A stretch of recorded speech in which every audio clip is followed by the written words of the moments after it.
Traffic Jam is on now. Hey, Kenny Williams here. I'm your guest host on Traffic Jam, and I have with me as a special guest, comedian, actress, content creator, and she'll clear that up for me. Ladies and gentlemen, I give you Holly Logan. How you doing? Hey, I'm good. How are you? How are you? How are you? Good. So I'm knowing you, and this is going to be great for me as a treat. Where are you from? Okay, I know why you're asking, because you hear that Southern twang.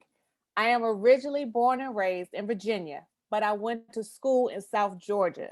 That's where the twang comes from. Now, I know your next New York response is going to be, well, Virginia is the South. Potatoes. You know, it's all relative. But no, that's where the twang came from. But I'm based in Los Angeles. See, I love my sisters, but I do a lot of prejudging. My folks are from Savannah, Georgia, right? All right. So I know how to pick up these accents. So I know the further you go south, like Alabama, to me is the South. Georgia is like, you can get thrown off. Virginia, once you cross the Mason-Dixon line, Virginia still like is too close to the north, right? Not where I'm from. Not where I'm from. Okay, where are you from? I'm from Roanoke, Virginia, which is near Virginia Tech. I have crossed the Mason-Dixon line, the Dixon-Dixon line, and all the other lines. Yes. It's still cotton fields. Like it's still, exactly. Yes. And I went to college in Albany, Georgia. So you know how South that is. Yes. So we connect. We connect. What got you into comedy? Did you start your comedy career in Virginia, Georgia? So yes and no. I say yes because at 5 years old, the neighborhood kids used to have me stand at the bottom of the hill. They stood at the top. I told jokes. That was 5. No, my career really started out here in LA. I call myself the menopause baby of comedy because I'm older. And people look at me like, why is she here? How did she get here? And is she gonna come out fucked up? Excuse me. Can I cuss? But yeah, so I started my career. I've only been doing comedy since 2017. Wow. But it's been in me all my life. It took a trauma. I had 2 brain surgeries. So after my second brain surgery, I literally was like, what am I doing? And I started doing comedy. And my best friend, he passed away. One of the last texts I got from him said, you should be so tired of keeping your talents in your backyard. And people used to always tell me, you should do comedy. And I'm like, no. When I lived out here before, I put my name on a list at Laugh Factory one night. And I knew the guy who worked the door. He said, Holly, they're calling your name. Where are you? I said, in the house, in the bed, under the covers. I just broke out. I broke out in a sweat. But I'm telling you, from the first time I did it, it was a natural high. Like a natural high. So I got in high school, they labeled me as a troublemaker. I stayed in school suspension, but really I was just trying to tell jokes.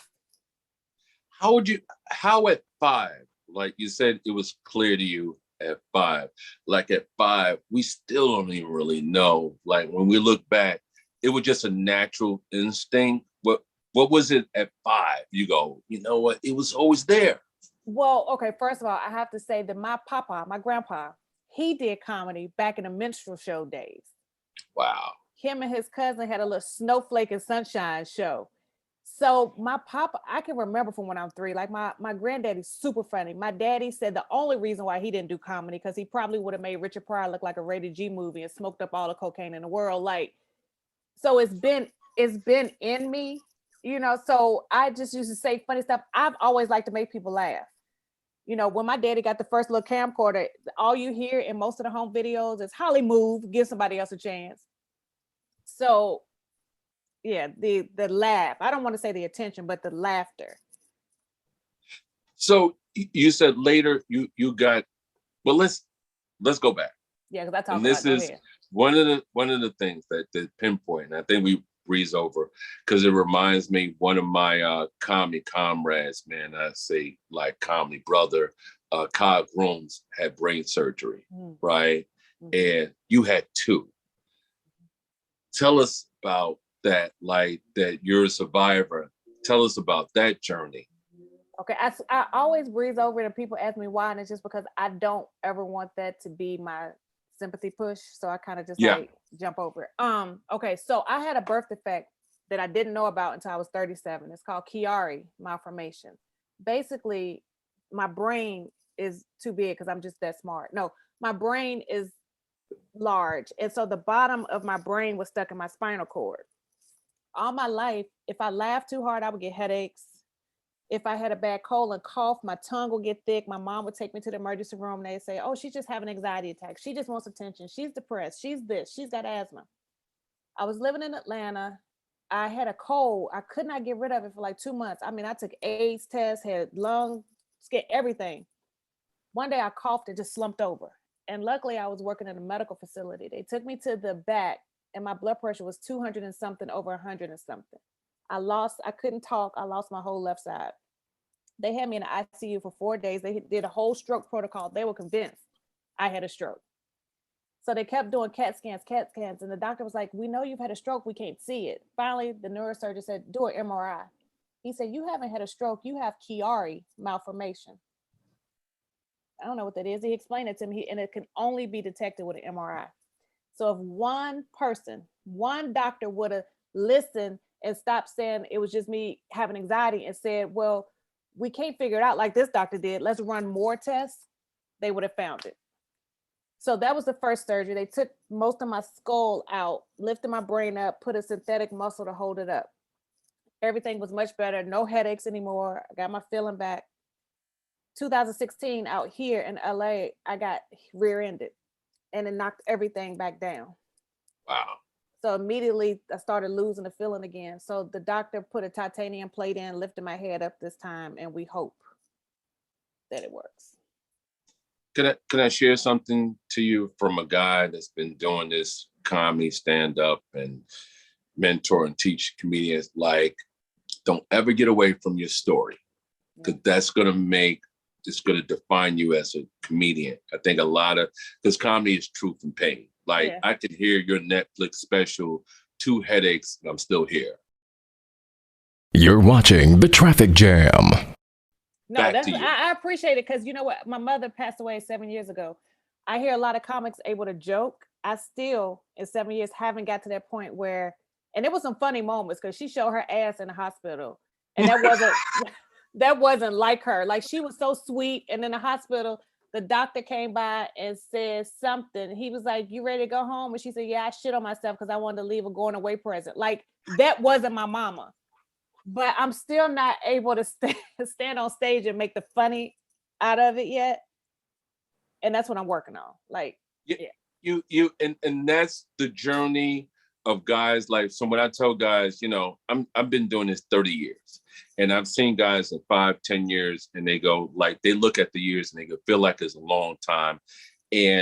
But it takes a lot to get to, because comedy is truth and pain. Mm-hmm. So you look at Dave Chappelle now, and if you look at him early in career, 2 different dudes. Yeah. Right. So when you're able to, this is what made Richard Pryor so great, is to he took that pain and and transcended to what it is. How, I know you got later, and a lot of guys that are not connecting with social media. I can still remember teaching my father how to program the VCR and microwave. Here you are, you're a content creator all over online. How did you make that connection? Not easily, because I didn't want to. I did not like social media. I'm on social media because I have to be honest. I think it does a lot of harm to some people with low self-esteem to try to compare themselves. Like, I've had people call me and say they saw me a few years ago in a picture with Drake's daddy. You don't know how many people were like, "You made it, girl." I said, "That's Drake's daddy. First of all, it's not Drake." But I met him in the club and said, "Let's take a picture." I haven't made it. My bills still come in every month, and I'm like, "Oh shit, what I'm gonna do?" So I don't like social media, number one. But I actually got with a group that helped me with my social media, and they convinced me to do the gifts. And so that's how I became have my own gift channel. And like, now my gifts have, I looked this morning, 933 million views. But I guess one of the things, my facial expressions. people always talk about my face is so expressive and I'm so animated. So the gifts kind of came naturally. So that's kind of how I got into the content. Okay. I'm not that old. Like I wasn't etching in stone. My first etch a sketch wasn't a rock in a cinder. No man, I ain't that old. I got guys that in their late 30s that are like, man, I don't mean message. I can't. What do you do with your iPhone? But so explain, because my guy does like, okay, what's the difference between a GIF and a meme? Well, first of all, it's not a GIF. So I'm Okay. gonna need, yeah, see, There you go. It's See? a GIF, See? GIF, and some people call it GIF. A GIF is okay. The meme is like the little thing where you see, you have almost like a quick scene, but you put a caption above it saying, you know, something. The GIF is like expression to something, if that makes sense. No, it makes see once again, you're missing your calling. You're funny, like you're making that transition to like the young kids. Man, I just did it. I just agree. You just explained something to me as far as the difference as far as with this and different that. So you fell on it. And what was your most popular grip, if I'm saying it right? So I'll look, but to date, I think it might be the one that says "Not today, Karen." But let me look. Just saying that alone is hilarious. Yeah, I'm gonna look though. Let me look on my dashboard. My all-time top gift. Oh, actually, is "What You Gonna Do?" Is this one? What you gonna do? Yeah. Oh, okay. This is Daryl Mooney of the Mooney Twins, sons of the legendary, now ancestor Paul Mooney. Check us out on Traffic Jam.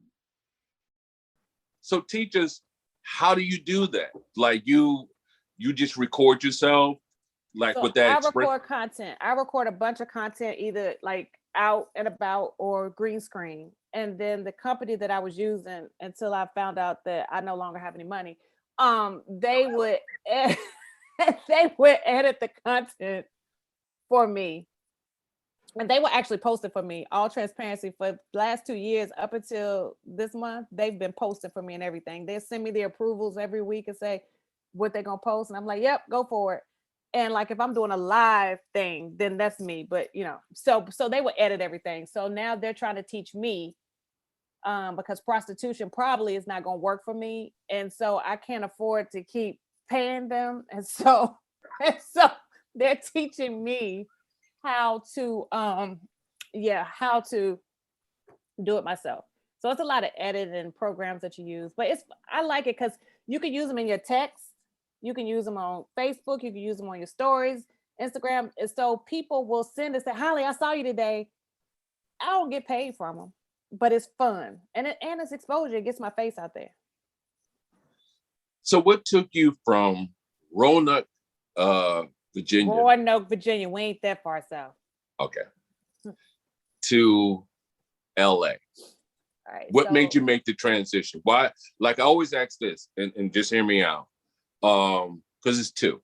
Now, as far as for Black or urban communities, it's three. It's New York, LA, and now Atlanta. Right? So why LA opposed to New York? Okay, so my degree is in theater. Uh-huh. Right. And so once I graduated from college, I did plays and different stuff. I came out here 2004 to 2008. Couldn't find my way, because when you visit LA, it's like, oh, it's a whole different planet. I can't wait. When you live here, you're like, oh man, it's a whole different planet. And I really believe in my heart that this is where they send clones before they put them in the real world to see if they can function in society. And so the first time I came out here, it took me off guard. I wasn't ready. And I was watching a lot of people that I know like lose themselves for the industry. When I decided to leave, it was the year Owen Wilson tried to kill himself. Halle Berry went batshit crazy. I'm like, nope, I don't want this. They both were at the height of their careers at that time. So I decided to act. My first thing to come out here for was acting. Left, went back to the East Coast, went to Atlanta. That's when I started going through the health stuff. My mom was sick. And then my best friend was out here. He had lung cancer. My old job offered to move me back. I'm like, okay, they're gonna pay for it. Why not? My friend needs me. Kind of how I fell back into. I lived in Atlanta twice. Yeah, it's changing. It's changing from what it's becoming to Hollywood for me now. That was a joy of Atlanta before that it was a difficult. I think Real Housewives of Atlanta and all it ruined it. Now everybody want to be them. New York has never been on the table for me. Um, I love you, New York, though. I'm coming. I'll be there next week. I'm performing. I have 5 shows. I love y'all, but I can't live there. Like I would love to be bi-coastal. Oh, okay.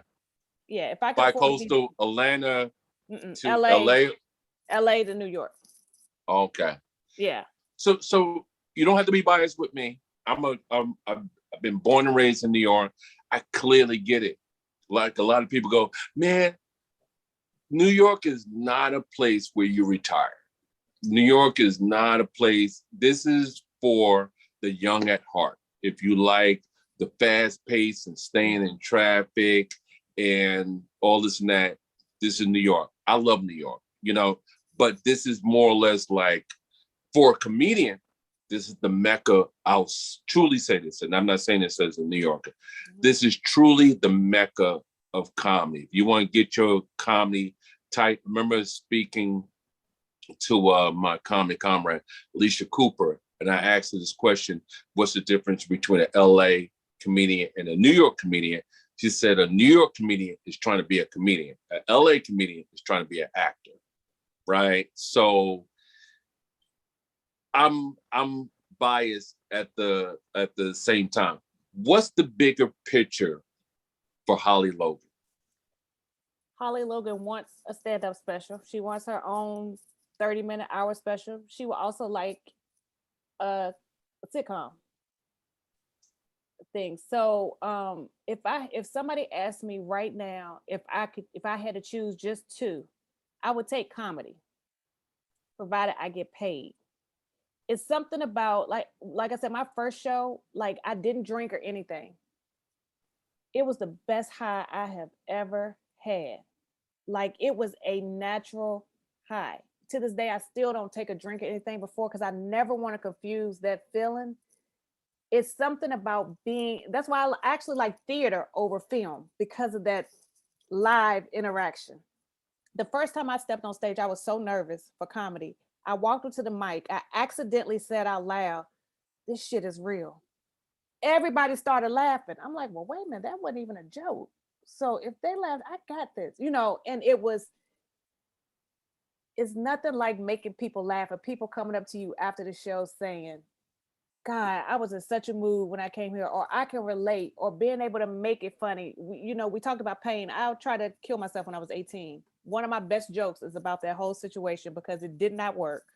But all obviously, but all the events around it made it hilarious. And somebody said, you shouldn't tell a joke. I said, why? I'm here. I'm showing people that you could come out of it and laugh behind it.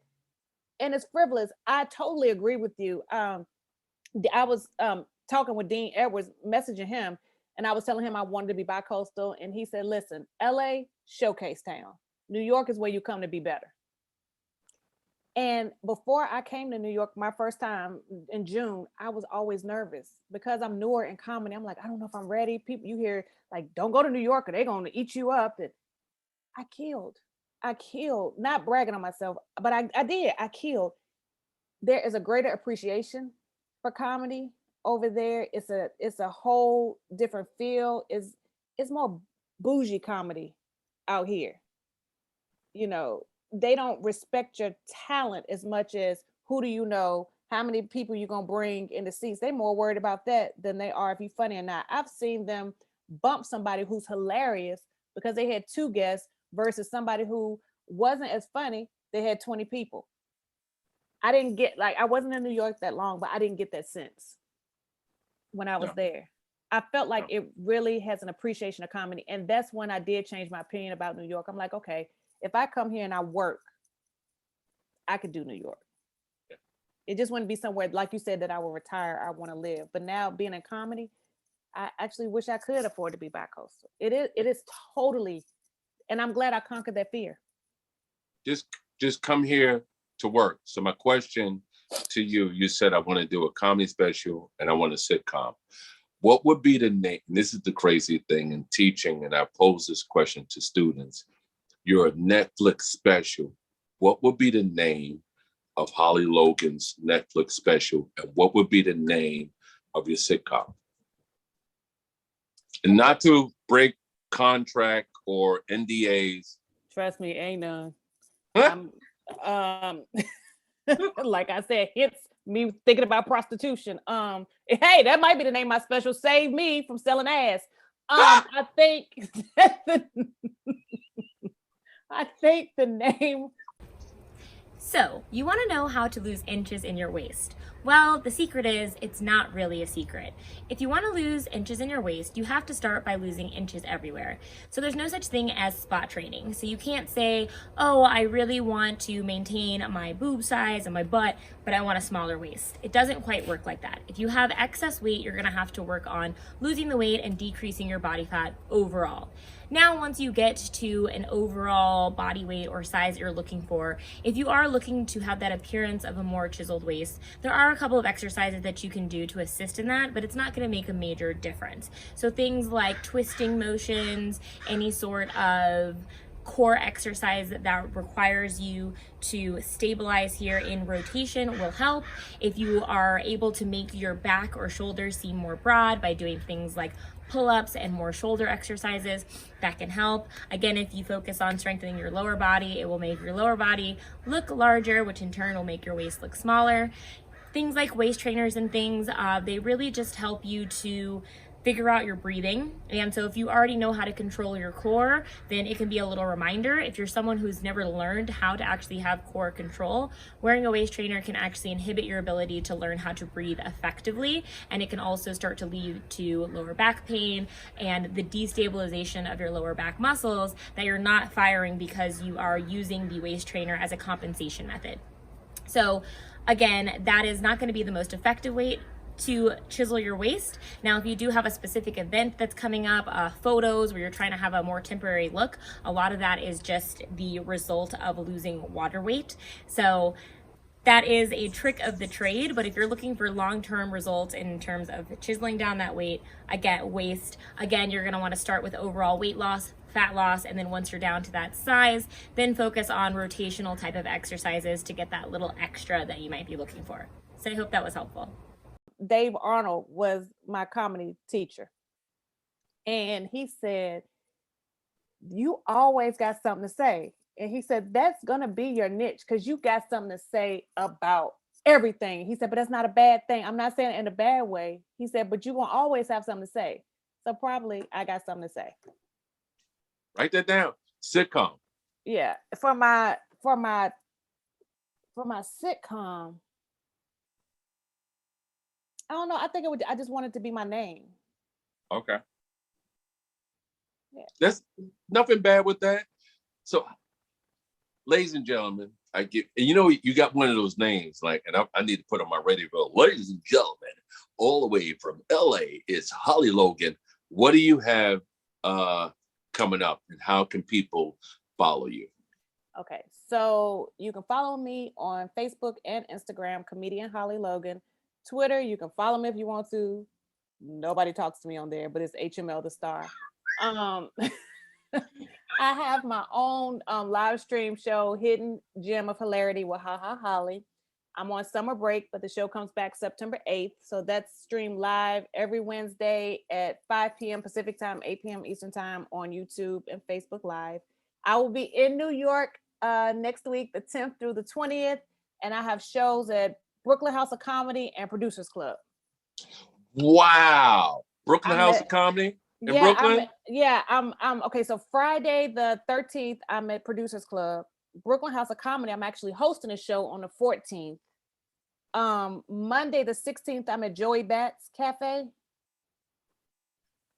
I need to interject with Brooklyn House of Comedy. Are you going, is it Joanne Briley that you? No, it's a guy named Alex Starr. Alex Starr, okay. And but that's Brooklyn the House show of I Comedy did before when I was there.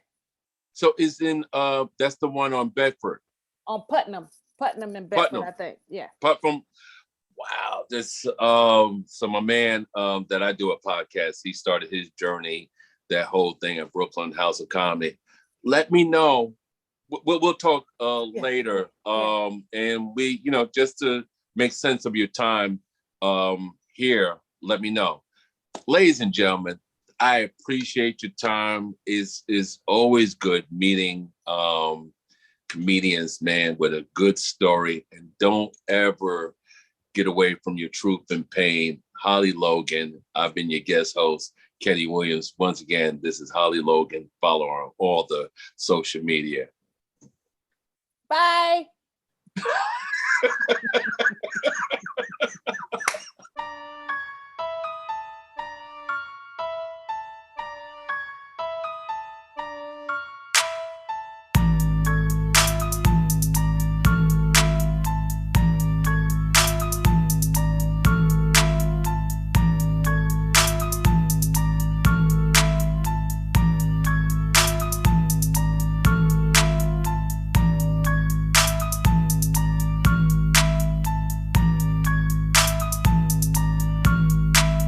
This is the Traffic Jam.